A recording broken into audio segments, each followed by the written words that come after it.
के political science के चौथे चैप्टर पर, जिसमें हम लोग का आज का टॉपिक रहेगा भारत का विदेश संबंध या भारत के विदेश संबंध। इससे पहले हम लोगों ने 3 चैप्टर को बहुत ही बढ़िया तरीके से कंप्लीट किया है। आइए एक बार हम लोग तीनों चैप्टर को जोड़ते हुए चौथे चैप्टर के कड़ी को प्रारंभ करते हैं। यह चौथा चैप्टर जो है आपका बहुत ही महत्वपूर्ण चैप्टर रहेगा। इसके बाद जो स्वतंत्र भारत का राजनीति जो आपका चैप्टर किताब है, इनके बाद जो चैप्टर आएगा वो उतना मजबूत रहेगा नहीं। ये चैप्टर आपके लिए सबसे ज्यादा इंपॉर्टेंट रहेगा, क्योंकि इससे लघु का भी सवाल बनता है और इससे दीर्घ का भी सवाल बनता है। तो ऑब्जेक्टिव तो आप ऐसे सोच लिए, ऑब्जेक्टिव बनेगा ही बनेगा, लघु और दीर्घ भी आपका बनेगा, ये गारंटी के साथ है। ये अकेले चैप्टर जो है आपका कम से कम 7 या 8 मार्क्स का रहेगा। बोर्ड में कितना मार्क्स का पूछेगा? 7 या 8 मार्क्स से ये अकेले चैप्टर आपको देगा। आइए हम लोग इसको ध्यानपूर्वक देखेंगे और जो महत्वपूर्ण चीजें हैं उन सभी चीजों पर क्या करेंगे, हम लोग चर्चा करेंगे। ध्यानपूर्वक यहाँ 2-3 बात को समझिए। क्या हम लोगों ने अभी तक कितना चैप्टर पढ़ा है? 3 चैप्टर पढ़ा है। 3 चैप्टर के अंतर्गत पहले में भारत 1947 में क्या हुआ, आपका आजाद हुआ। उसके बाद भाषा के आधार पर क्या हुआ, राज्यों का गठन हुआ।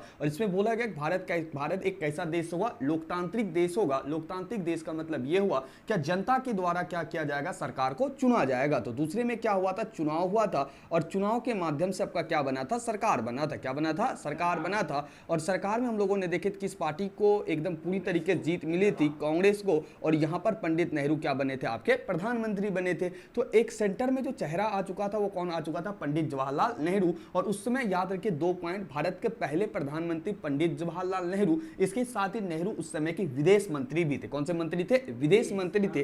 तीसरे पॉइंट पर जैसे यह हुआ, विकास की चर्चा हुआ। सिंपल सी बात है, क्या देश आजाद हुआ, देश आजाद होने के बाद क्या अपनाया, लोकतांत्रिक। एक दूसरे से देखिए जुड़ा हुआ कैसा, क्या हुआ, पहला आजाद हुआ, दूसरा लोकतांत्रिक हुआ। लोकतांत्रिक में चुनाव होकर क्या बना, सरकार। जब सरकार बना तो उसके बाद क्या करेगा, सिंपल से जनता कल्याण के लिए क्या करेगा, विकास करेगा। और विकास के लिए हम लोगों ने देखा योजना आयोग के तहत क्या क्या पंचवर्षीय योजना के माध्यम से देश में विकास की राह को आगे बढ़ाया। अब सिंपल सी बात है, सरकार बन चुकी है, आजाद हो चुका है देश, विकास चालू हो चुका है। तो सिंपल सी बात है, अब आसपास के साथ क्या करेगा, वो संपर्क साधेगा। क्या करेगा, विकास की बात हो गई तो आसपास के जो देश होगा उससे क्या करेगा, ये संपर्क साधेगा। आपको पता होना चाहिए भारत जो है आपका किस महादेश के अंतर्गत आता है, एशिया महादेश के अंतर्गत आता है। तो यहीं से जब ये तीनों प्रक्रिया पूर्ण हो जाता है, अब यहाँ पर आपको चौथे चैप्टर में ये पढ़ाया जाएगा क्या भारत अपने पड़ोसी देशों के साथ किस प्रकार से संबंध रखता है। सिंपल सी बात है, आपका पड़ोसी अगर है तो आपका पड़ोसी से जैसा आप संबंध रखिएगा तो वैसा ही आपका संबंध रहेगा। अगर बुरा व्यवहार पड़ोसी के साथ किया जाए, पड़ोसी भी आपके साथ बुरा व्यवहार करेगा।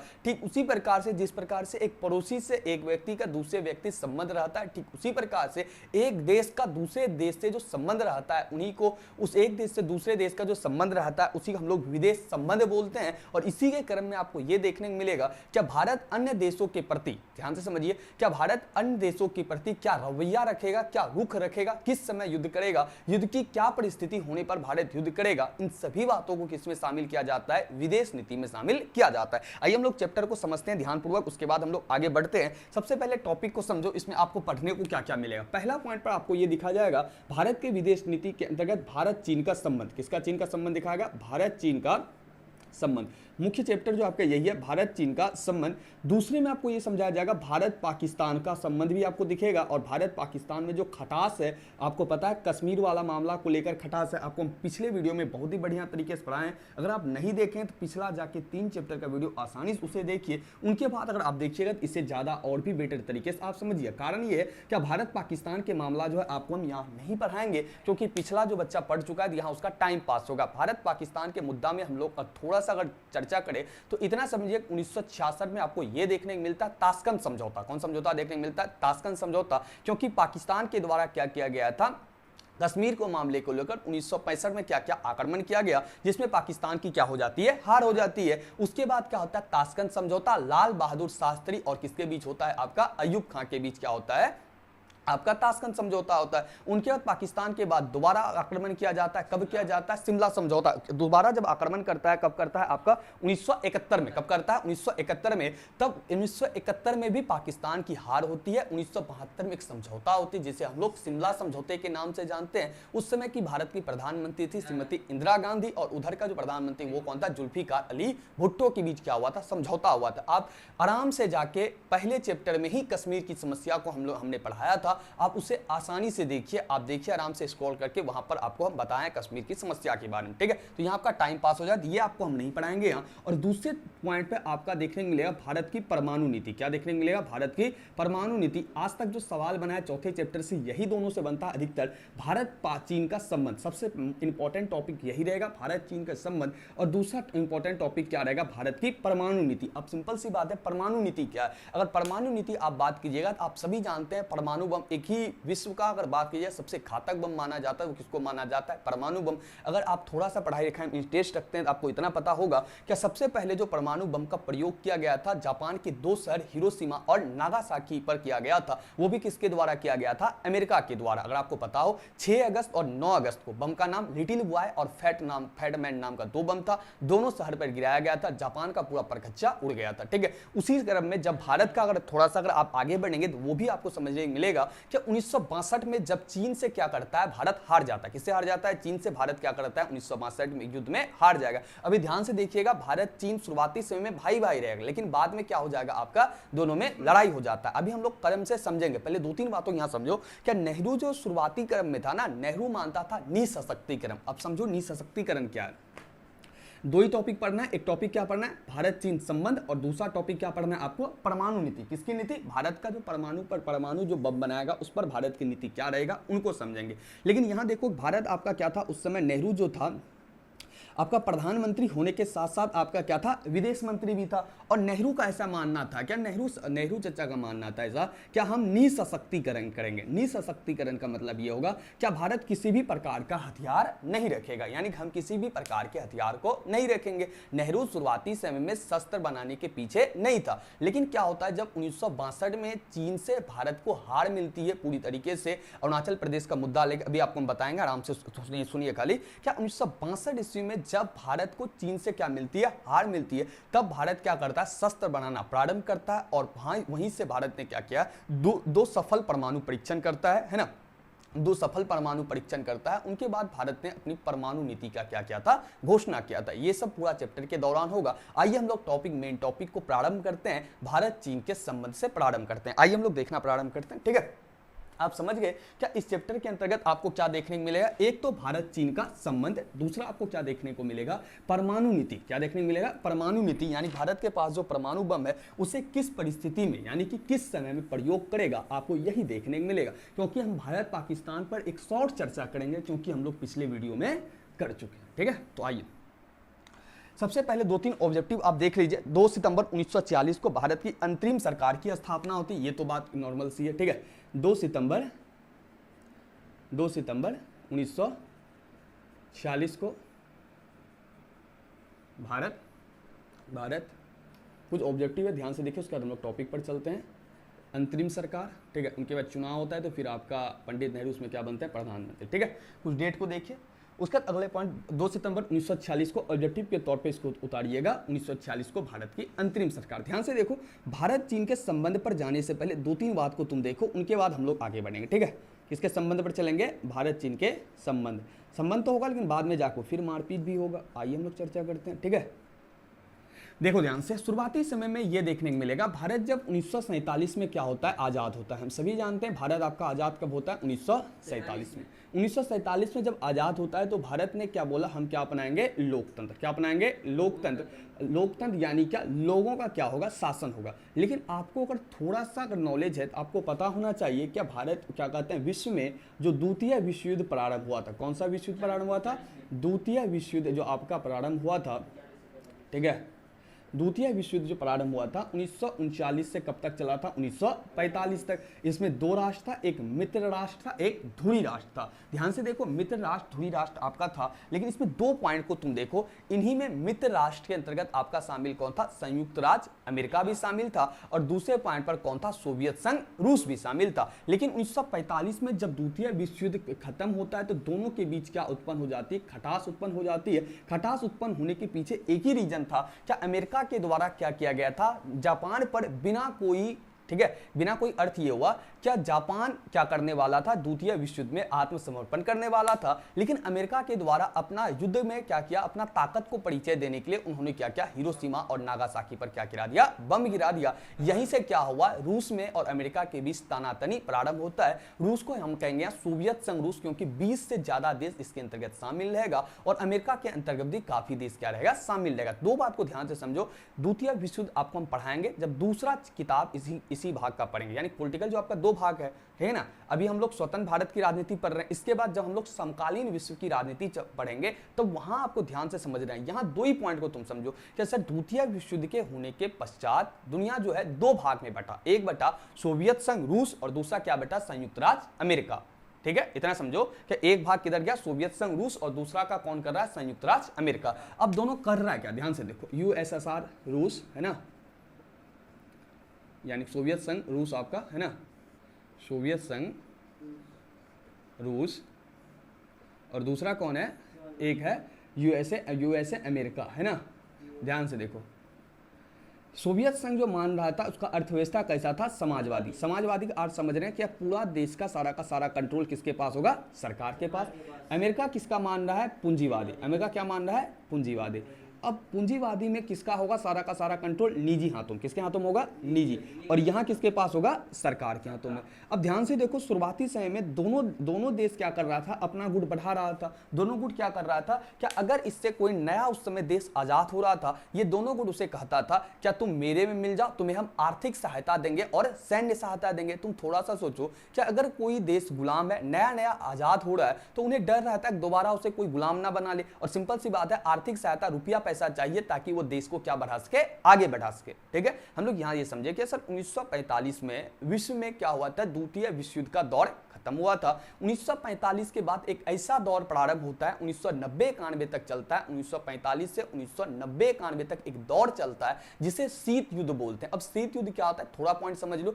क्या 1945 से 1990 तक संयुक्त राज्य अमेरिका और सोवियत संघ रूस के बीच जो तनातनी बना रहा, यानी कि प्रत्यक्ष रूप से मारपीट नहीं हुआ, एक दूसरे पर सिर्फ आरोप लगाते रहा, यह स्थिति बना रहा, अब युद्ध होगा, लेकिन युद्ध हुआ नहीं। इन्हीं स्थिति को हम लोग क्या बोलते हैं, शीत युद्ध के नाम से जानते हैं। और ये दोनों देश क्या कर रहा था 1945, अब ध्यान से थोड़ा पॉइंट याद रखना, 1947 में भारत भी आजाद हुआ था, वहीं ऐड करेंगे ले जाके। ठीक है, समझो ध्यान से।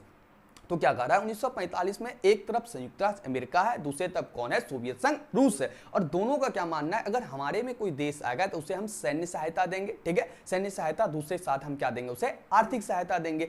और सोवियत संघ रूस क्या अपनाया हुआ है, समाजवाद, और अमेरिका क्या अपनाया हुआ है, पूंजीवाद। कह रहा जो हमसे मिलेगा आपको कैसी अर्थव्यवस्था अपनानी होगी, समाजवादी, और अमेरिका कैसा कह रहा था, पूंजीवादी। अब ध्यान से देखो, नेहरू जी जब देश को अपना देखा 1947 में जब भारत आजाद होता है, तो नेहरू का मानना अगर दोनों में से किसी से अगर दोस्ती करे, ठीक है, दोनों में किसी गुट में अगर शामिल हो रहा था, कहीं ना कहीं उसके दबदबे में आ रहा था। अब ध्यान से समझो, क्या अगर आपको सैन्य सहायता दे रहा है, आपको आर्थिक सहायता दे रहा है, आप उसके पास जा रहे हो, तो कहीं ना कहीं उसके बातों पर आपको चलना होगा। और नेहरू जी ऐसा मानने को तैयार नहीं हुए, और नेहरू जी का यहीं पर एक क्या कहते हैं स्टेटमेंट आपको देखने मिलेगा, एक उसका क्या कहते हैं एक गुट देखने को मिलेगा, जिसमें सबसे बड़ा हाथ रहता है नेहरू का ही, जो कि इन्होंने क्या बोला, गुट निरपेक्ष, क्या बोला, गुट निरपेक्ष। नेहरू का मानना था हम दोनों गुट में से किसी भी गुट में शामिल नहीं होंगे। ध्यान से देखो, विदेश नीति यहीं से चालू हो रहा है। भारत का विदेश नीति कैसा, पहला विदेश नीति भारत ये यहां देखने ये मिलेगा, क्या दुनिया जो उस समय दो भागों में बढ़ चुका था, और नेहरू का यहां सबसे बड़ा डिसीजन रहा क्या हम दोनों गुट में से किसी भी गुट में शामिल नहीं होंगे, बशर्ते बाद में सोवियत संघ रूस के तरफ झुकाव रहेगा, सोवियत संघ रूस के तरफ झुकाव रहेगा। लेकिन भारत का ऐसा कहना है कि हम दोनों में से किसी गुट में शामिल नहीं होंगे। अगर क्यों होगा, तो क्योंकि सिंपल सी बात है, आपका पाकिस्तान जाके अमेरिका से सट जाएगा, तो भारत के पास कोई ऑप्शन नहीं होता है किससे जा सकता है, रूस से। वो बात की बात है। अभी देखो 1947 से जब भारत आजाद हुआ है, तो नेहरू डायरेक्ट कर रहा है हम दोनों में से किसी गुट में शामिल नहीं होंगे, हम गुट निरपेक्ष रहेंगे। अर्थ ये क्या, दोनों में से किसी गुट में शामिल नहीं होंगे। लेकिन अगर क्या होगा, शांति की बात होगी, किसकी बात होगी, शांति की बात होगी, या समझौते की बात होगी, किसकी बात होगी, या शांति करने की बात होगी, या समझौते की बात रहेगी, तो वहां पर भारत क्या रहेगा, खड़ा रहेगा। क्या समझे, क्या 1947 ईस्वी में जब भारत आजाद हो रहा था, उससे 2 वर्ष पहले क्या हो रहा था, दुनिया दो भाग में बढ़ रहा था। एक में सोवियत संघ रूस था, दूसरा में कौन था, पूंजीवाद अमेरिका, और इधर समाजवाद रूस था। लेकिन भारत जब आजाद हुआ तो पहला आपको क्या देखने को मिलता है, नेहरू के द्वारा क्या बोला गया, भारत कैसा रहेगा आपका गुट निरपेक्ष, यानी कि दोनों में से किसी गुट में हम शामिल नहीं होंगे, लेकिन हम क्या होगा, हम क्या करेंगे, अगर दोनों गुट में शांति और समझौते की बात रहेगा तो हम वहां क्या होंगे, शामिल होंगे। अब हमारे दिमाग में यह बात क्लियर हो गया कि सर हमारा देश जो था वो दोनों में से किसी गुट में शामिल नहीं हुआ, क्योंकि उस समय दुनिया कितने गुट में बढ़ रहा था, दो गुट में, एक पूंजीवाद अमेरिका और दूसरा सोवियत संघ रूस का कौन, समाजवादी। ठीक है, अब आप इसको ज्यादा डिटेल मत कीजिएगा, इतना ही समझो, आपको दूसरा जब किताब पढ़ाएंगे वहां पूरी डिटेल से पढ़ाएंगे, तो फालतू यहाँ टाइम बर्बाद करके कोई फायदा नहीं है। तो पहला बात हमें यह समझने आया क्या, नेहरू ने क्या किया, गुट निरपेक्ष अपनाया, यानी कि दोनों में से किसी गुट में शामिल नहीं हुआ। नेहरू का यहाँ साफ साफ मंशा आपको दिख रहा है। और ध्यान से अगर बात करेगा, नेहरू आपको पिछले चैप्टर में बताए थे, नेहरू जी जो थे वो समाजवादी टाइप के व्यक्ति थे। किसे टाइप के व्यक्ति थे, समाजवादी, यानी कि सारा का सारा चीज किसके नियंत्रण में रखना चाहते थे, अपना नियंत्रण में रखना चाहते थे। अब अगला चर्चा यहाँ ध्यान से देखिए क्या देखने को मिलेगा, क्या नेहरू जी जो अपना पहला रिलेशन स्थापित किया, जो संबंध स्थापित किया, वो सबसे पहले किससे किया, चीन से किया। किससे किया, चीन से किया। अब चीन से संबंध क्यों स्थापित करता है, सिंपल सी बात है, भारत एशिया महादेश का देश है, और एशिया का सबसे बड़ा देश कौन था, चीन था। एशिया का सबसे बड़ा देश उस समय कौन था, चीन था। और चीन के साथ भारत क्या करता है, समझौता करता है। लेकिन आपको एक पॉइंट याद रखना चाहिए, जब सरदार पटेल जब नेहरू जी चीन से समझौता कर रहा था, ठीक है, अभी आपको पंचशील समझौता दिखेगा, तो वहां पर सरदार पटेल आगाह किए थे क्या हम लोगों को चीन से दोस्ती करना फायदेमंद आगे जाके नहीं होगा। आपको दिखेगा भी 1962 में चीन हम लोग पर क्या कर देगा, आक्रमण कर देगा। ध्यान से देखो आगे होता क्या है, क्या एशियाई देशों के निकट संबंध स्थापित करने हेतु मार्च 1947 दिल्ली में एशियाई संबंध सम्मेलन हुआ। ध्यान से देखो, एक सम्मेलन होता है, क्या देखने को मिलता है, क्या 1947 में, कब, मार्च 1947 में दिल्ली में एशियाई संबंध सम्मेलन होता है। कौन सा संबंध सम्मेलन होता है दिल्ली में, कब होता है आपका, मार्च 1947 में क्या होता है, आपको एक समझौता देखने को मिलता है दिल्ली में एशियाई संबंध सम्मेलन। क्या देखने को मिलता है, दिल्ली में एशियाई संबंध सम्मेलन, यानी कि जितना भी एशिया का देश है उन सभी के बीच क्या होगा, एक प्रकार का संबंध होगा और एक क्या होगा, सहयोग की भावना होगी। ये सब ऑब्जेक्टिव है, ठीक है। अगले पॉइंट पर और कुछ पॉइंट इंपॉर्टेंट है, देख लीजिए ध्यान से। 1900 अब चलते हैं हम लोग किस पर चलते हैं, चीन पर। किस पर चलते हैं, चीन पर। मेन टॉपिक जो है चीन पर। भारत, आप यहां देखें, भारत दोनों में किसी गुट में शामिल नहीं हो रहा है। भारत अपने आप को स्वतंत्र रख रहा है, और भारत किसके साथ अभी संबंध स्थापित करने चल रहा है, चीन के साथ। तो अब ध्यान से देखेंगे चीन के साथ क्या समझौता। अगर आप एक बार इसका स्क्रीनशॉट लेना चाहते हैं आप ले सकते हो उसका, ठीक है।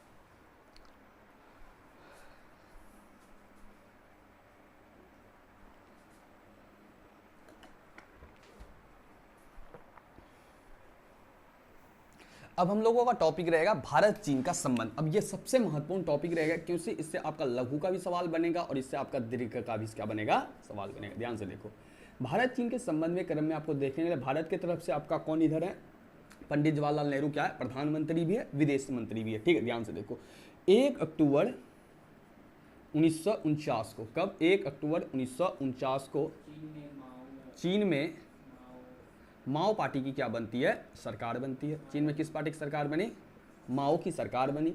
और चीन जो है समाजवादी देश था, ठीक है, समाजवाद का क्या करता था, समर्थन करता था। और भारत इससे कैसा संबंध स्थापित करता है, कूटनीतिक संबंध स्थापित किया। भारत क्या करता है, चीन से सबसे पहला अपना क्या किया है, संबंध स्थापित कर। याद रहे, क्या 1 अक्टूबर 1949 को चीन में किसकी सरकार बनती है, माओ की सरकार। कैसी सरकार थी, समाजवादी सरकार थी। और भारत इसके साथ क्या करता है, कूटनीतिक संबंध स्थापित करता है। आगे ध्यानपूर्वक देखो, क्या यहाँ पर आपको ये देखने को मिलेगा, क्या भारत के उसमें युद्ध में किसी के साथ नहीं। लेकिन अब यहाँ पर 1-2 पॉइंट याद रहे, क्या नेहरू जो था आपका ये क्लियर कर चुका था, ये पॉइंट आपको सबसे ज्यादा याद रखना चाहिए।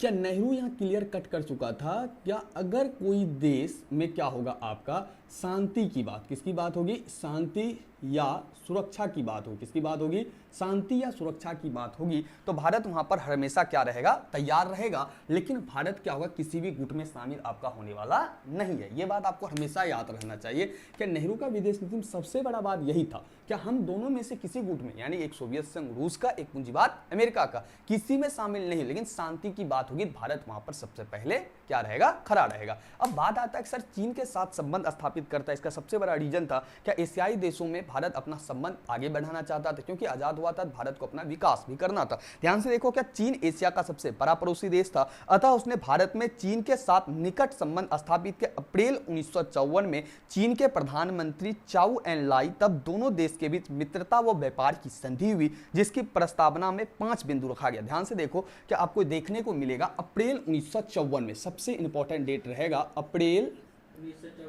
1954 में एक समझौता होता है भारत और चीन के बीच। किसके बीच होती है समझौता? भारत एवं चीन के बीच। किसके ऊपर होती है? व्यापार एवं मित्रता को लेकर। ध्यान से देखो भारत और चीन के बीच एक समझौता होता है। सर किसको लेकर होता है? व्यापार और दोनों के देश के बीच क्या बढ़े? मित्रता बढ़े। क्या बढ़े?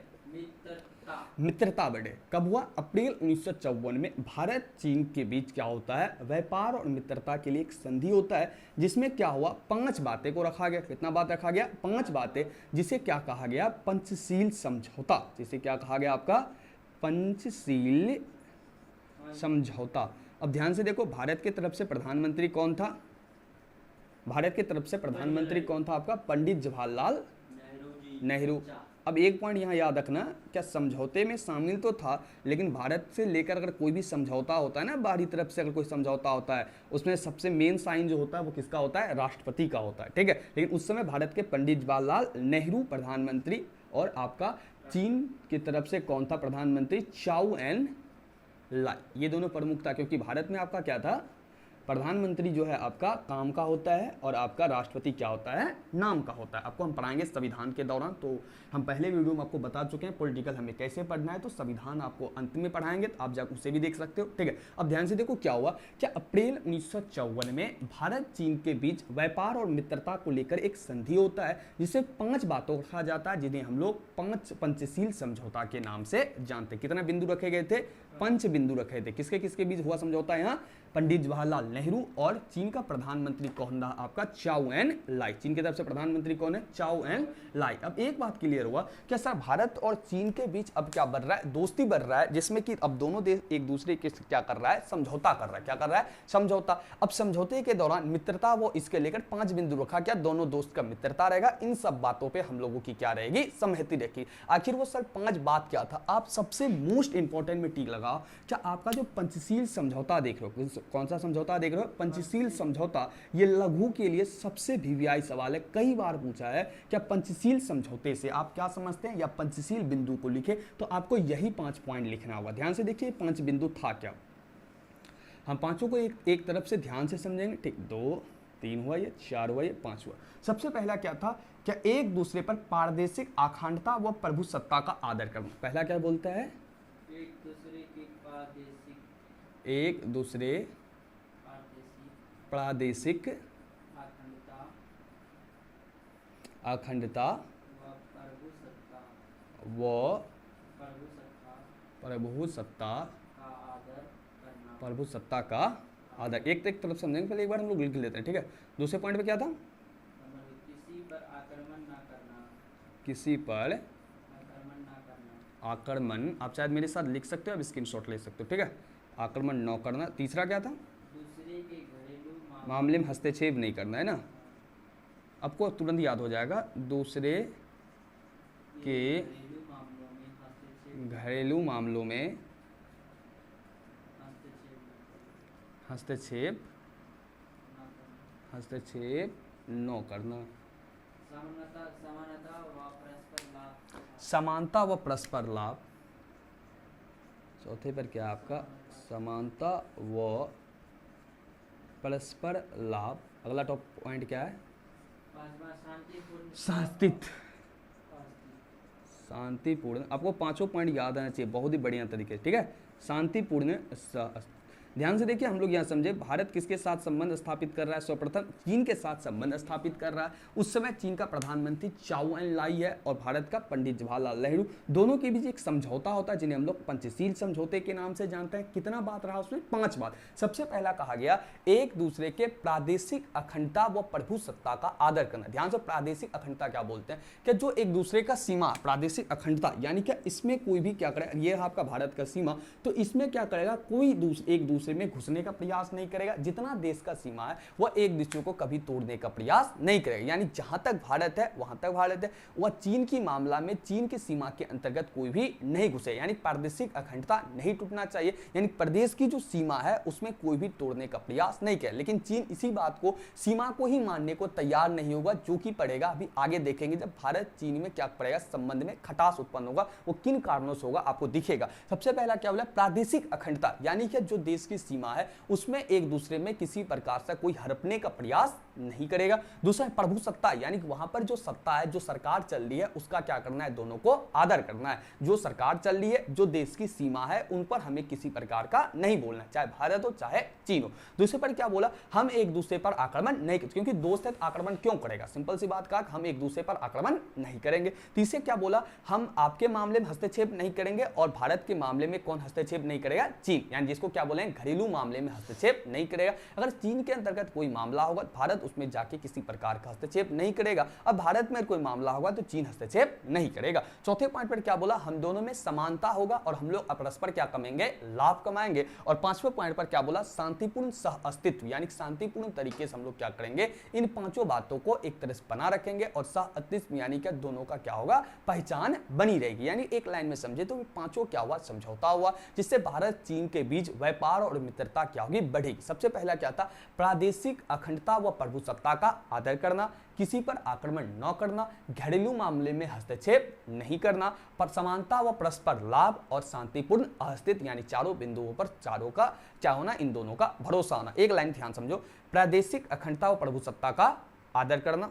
दूसरे पॉइंट पर एक दूसरे के घरे किसी पर आक्रमण न करना, घरेलू मामले में हस्तक्षेप न करना, समानता व परस्पर लाभ, शांतिपूर्ण सह अस्तित्व। अब यहां से भारत व चीन का दोस्ताना संबंध क्या हुआ, आगे बढ़ा। बात के लिए क्या समझौता होने के बाद क्या होता है, भारत चीन के बीच समझौता हुआ और इन्हीं को क्या बोला जाता है, पंचशील, इन्हीं को क्या बोला जाता है, पंचशील। भारत के विदेश नीति का निहित सूत्र उजागर हुआ अक्टूबर 1956 में, ब्रिटेन, फ्रांस, इजराइल। अब ध्यान से देखो, यहां से प्रारंभ हुआ और आपको ये देखने को मिला क्या अप्रैल 1955 में इंडोनेशिया के बांडुंग नगर में एशिया व अफ्रीका के 29। अब कुछ ऑब्जेक्टिव बनता है, ठीक है, उनको हम लोग पढ़ेंगे। अब डायरेक्ट हम लोग इसके बाद चर्चा करेंगे क्या 1962 में चीन भारत का युद्ध क्यों होता है। अब दोस्ती हो चुका है, अब हम लोग इन दोनों के बीच क्या देखेंगे, युद्ध को देखेंगे। जो मेन टॉपिक है उन्हीं को देखेंगे। एक बार आप चाहे इसका स्क्रीनशॉट लीजिए, उसके बाद हम लोग आगे बढ़ते हैं।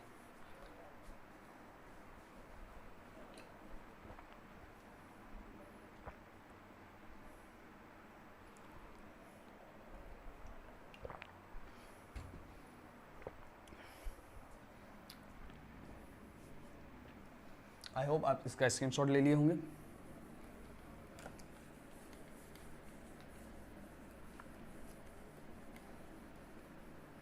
यानी कि भारत पहला संबंध किसके साथ स्थापित किया है, चीन के साथ, और समझौता कौन सा किया है, पंचशील। अब कब किया है, अप्रैल 1954 में। कब किया, अप्रैल 1954 में। चलिए हम लोग आगे देखते हैं। अब कुछ ऑब्जेक्टिव बनेगा, उसको देखिए ध्यान से। अप्रैल 1955 में इंडोनेशिया एक देश पड़ता है, वहीं का एक नगर है बांडुंग नगर में एशिया व अफ्रीका के 29 देश, एशिया महादेश और अफ्रीका के देश के मिलकर 29 देश सम्मेलन हुआ। इसके आयोजन के पीछे भारत का प्रयास छिपा था। भारत महाशक्ति के सैनिक गुट तथा उनके द्वारा उपग्रही देशों को विशाल सैनिक की सहायता की निंदा की। ध्यान से देखो हुआ क्या, क्योंकि ऐसी घटनाएं अंतर्राष्ट्रीय शांति व सुरक्षा घातक था। अब यहाँ पर एक पॉइंट समझो, भारत चीन तो संबंध था, लेकिन पूरी दुनिया कितने भाग में बढ़ रहा था, 2 भाग में बढ़ रहा था। सिंपल सी बात है, दोनों का अगर ताकत बढ़ते जाता, क्योंकि आने वाले दिन में क्या होता, फिर कहीं ना कहीं भारत में आप क्या कहते हैं, पूरे विश्व में युद्ध देखने को मिल सकता था। भारत चाहता था दोनों गुट का क्या हो जाए, खंडन हो जाए और देश में सभी कोई अपना स्वतंत्र रहे, पूरा विश्व में अपना कोई स्वतंत्र रहे और सभी देश अपना अपना क्या करे, स्थिति मजबूत करे। क्योंकि आपको बताए थे कि अगर गुट में शामिल होगा, कहीं ना कहीं उसका प्रभाव उस पर दिखेगा और आने वाले दिन में यह शांति सुरक्षा के लिए क्या साबित हो सकता था, घातक साबित हो सकता था। इसलिए भारत चाह रहा था सभी देश क्या हो, दोनों गुट से अलग होकर क्या करे, अपना स्थिति क्या करे, मजबूत करे। इस कारण ने भारत कई प्रयास करता है। आपको भारत का उसी एक प्रयास में आपको गुट निरपेक्ष भी दिखेगा, जिसमें नेहरू का सबसे बड़ा क्या हुआ, योगदान हुआ। इसी सब क्रम में नेहरू ने एक क्या किया, आपका समझौता करता है। ध्यान से देखिए कब करता है, अप्रैल 1900। समझौता नहीं, एक सम्मेलन होता है जिसमें एशिया और अफ्रीका की कितना देश शामिल होता है, 29 देश शामिल होता है। कब होता है, अप्रैल 1955 में, ठीक है। कब होता है, कुछ ऑब्जेक्टिव देख लीजिए।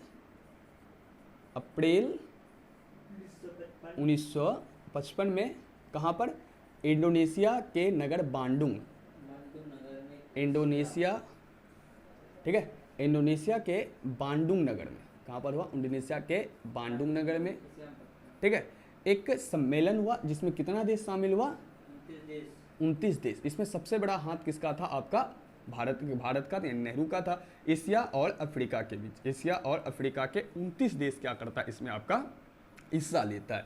और इन सभी का क्या बात था, एक ही उद्देश्य था, क्या विश्व में सभी देश अपना क्या रहे, स्वतंत्र रहे, वो किसी भी महाशक्ति या गुट में शामिल ना हो। दो ही गुट था, एक अमेरिका और दूसरा कौन था, सोवियत संघ, रूस। तो यही सबसे बड़ा रीजन था, दोनों गुट में किसी शामिल नहीं हो। अगर गुट बढ़ते जाता, आने वाले दिन में शांति व सुरक्षा को लेकर क्या था, खतरा था। इसलिए भारत चाह रहा था सभी देश क्या रहे, स्वतंत्र रहे। अब देखिए ध्यान से क्या हुआ, आयोजन था, अगला क्या हुआ, सितंबर 1961 में यूगोस्लाविया के नगर बेलग्रेड में पहला गुटनिरपेक्ष सम्मेलन हुआ, जहां नेहरू ने परमाणु परीक्षण को रोकने तथा निःशस्त्रीकरण की आवश्यकता पर विशेष जोर दिया। यही थोड़ा सा आपको नेहरू जी का गलती दिखेगा कि नेहरू शुरुआती दिन में क्या करेगा, आपका शस्त्र को लेकर किसी भी प्रकार से उत्साहित नहीं रहेगा। वो क्या बोलेगा, हम क्या रहेंगे, निःशस्त्रीकरण। यही कारण सबका चीन चाइना से भी आ रहेगा। ध्यान से देखो, क्या नेहरू 1961 में, ठीक है, एक डेट है 1961 में यूगोस्लाविया का बेलग्रेड, कहाँ, यूगोस्लाविया का बेलग्रेड में गुटनिरपेक्ष का पहला सम्मेलन, सबसे इंपॉर्टेंट सवाल रहेगा, ठीक है। 1961 में यूगोस्लाविया के बेलग्रेड में क्या आपको देखने को मिलेगा, 1961 में यूगोस्लाविया बेलग्रेड में आपको क्या देखने को मिलता है, क्या बेलग्रेड में पहला गुटनिरपेक्ष सम्मेलन क्या देखने को मिलता है, पहला गुटनिरपेक्ष सम्मेलन। इसके दौरान नेहरू ने दो चीजों पर, यूगोस्लाविया के बेलग्रेड में पहला क्या होता है, आपका गुटनिरपेक्ष सम्मेलन हुआ। पहला गुटनिरपेक्ष सम्मेलन होता है जिसके अंतर्गत आपको ये देखने को मिलेगा, नेहरू के द्वारा दो तीन चीज़ों पर रोक लगाने की बात किया गया। किनके द्वारा, नेहरू के द्वारा। इसमें सबसे बड़ा प्रयास नेहरू जी का ही था। इनके द्वारा बोला गया कि जो विश्व में क्या चल रहा है, आपका परमाणु परीक्षण चल रहा है, क्योंकि शुरुआती समय में भारत परमाणु बम बनाएगा नहीं, क्योंकि भारत किसके एवज में है, निःशस्त्रीकरण पर। अब एक बात आपको समझ, निःशस्त्रीकरण परमाणु परीक्षण पर रोक बनाने की बात कर रहा था। क्या अधिक देश परमाणु बम न बनाए और परमाणु परीक्षण पर क्या करे, रोक लगाया जाए। यानी परमाणु पावर होता, अगर ज्यादा देश के पास होता, अगर छोटा मोटा देश के पास होता तो सिंपल सी बात है, वो कभी भी अटैक करता। अगर एक बार परमाणु बम कहीं गिरता तो उसका आसपास का एरिया जो है, अगल बगल का जो क्षेत्र पड़ता, उन पर भी प्रभाव पड़ता। इससे क्या होता है, पूरा विश्व धीरे धीरे युद्ध में शामिल हो जाता। यानी भारत का मानना था कि विश्व में क्या हो, शक्ति ना बढ़े, यानी परमाणु बम जैसे मिसाइल ना बढ़े, ताकि आने वाले दिन में युद्ध जो है वो किसी प्रकार का ना हो। अब नेहरू कैसा सपोर्ट कर रहा था, निःशस्त्रीकरण, तो वो शस्त्र बनाने की ओर क्यों अग्रसर होगा, वो चाहता था विश्व में क्या बने, शस्त्र ना बने।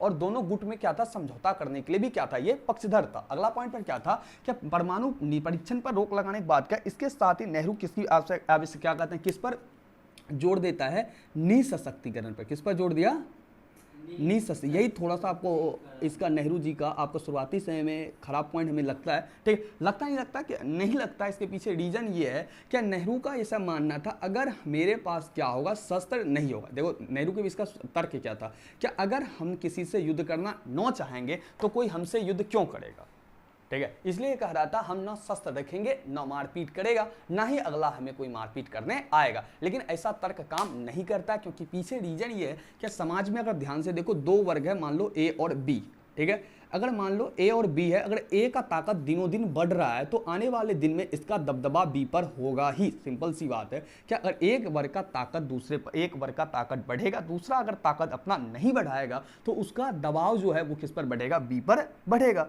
और यही आपको दिखेगा, क्या भारत चीन का दोस्ती में आपको क्या दिखेगा, कि भारत और चीन में, चीन जो है अपना सैनिक शक्ति वो बढ़ाया, लेकिन भारत जो है सैन्य शक्ति बढ़ाने के साथ साथ ये हथियार बनाने पर क्या दिया, बल नहीं दिया। अब सिंपल सी बात है, अगर एक का ताकत बढ़ेगा वो दूसरे पर दबदबा दिखाएगा। लेकिन नेहरू का सोच क्या था, कि हम किसी से युद्ध न करेंगे तो हमसे कोई युद्ध नहीं करेगा। इस कारण वो किसको बढ़ावा दे रहा है, निःशस्त्रीकरण। 1961 तक देखो वो निःशस्त्रीकरण कर रहा है। इसका जो दिमाग फटेगा, यानी क्या एक दिमाग जो उसका काम करेगा, जब शस्त्र बनाने कब काम करेगा, जब ये चीन से क्या करेगा, 1962 में अभी हारेगा। अभी तो दोस्ती हुआ है, लेकिन ज्यादा दिन तक दोस्ती आपका टिकने वाला नहीं है। 1954 में दोस्ती हुआ है, फिर 1962 में मारपीट हो जाएगा। इसके पीछे रीजन क्या रहेगा, हम चर्चा करेंगे। दो बार ऑब्जेक्टिव हम लोगों ने देखा। एक अप्रैल 1955 में इंडोनेशिया के बांडुंग नगर में 29 देश, एशिया और अफ्रीका 29 देश हिस्सा लेता है ताकि सभी देश क्या हो, स्वतंत्र हो, किसी भी प्रकार के महाकूट में, महाशक्ति में शामिल ना हो। 1961 में नेहरू के द्वारा यूगोस्लाविया के बेलग्रेड में पहला गुटनिरपेक्ष क्या होता है, सम्मेलन होता है, जिसमें नेहरू के द्वारा विश्व में परमाणु परीक्षण और निःशक्तिकरण पर क्या दिया गया था, विशेष जोर देने के बाद किया गया था। अब नेहरू जो था, नेहरू के दृष्टिकोण से 5 विदेश नीति आपको देखने को मिलेगा। कितने नेहरू के विदेश नीति देखने को मिलेंगे, 5 विदेश नीति। ध्यान से देखिए, पांचों विदेश नीति क्या था आपका। अगर पूछा जाए नेहरू के विदेश नीति क्या थे, तो आप इसे आसानी से लिख सकते हैं। ठीक है, कितने विदेश नीति आपको देखने को मिलेगा, नेहरू जी के 5 विदेश नीति। ये भी सवाल बनता है, क्या नेहरू के विदेश नीति को लिखे, तो आप इसे लिख सकते हैं। ध्यान से देखो, नेहरू के विदेश नीति, नेहरू के विदेश नीति में सबसे पहला था साम्राज्यवाद या उपनिवेशवाद का खंडन तथा अन्य देशों में चल रहे स्वतंत्रता आंदोलन का समर्थन करना। पहला क्या था, साम्राज्यवाद या उपनिवेशवाद का खंडन तथा अन्य देश में चल रहे स्वतंत्रता आंदोलन को बढ़ावा देना, है ना, स्वतंत्रता आंदोलन को समर्थन करना।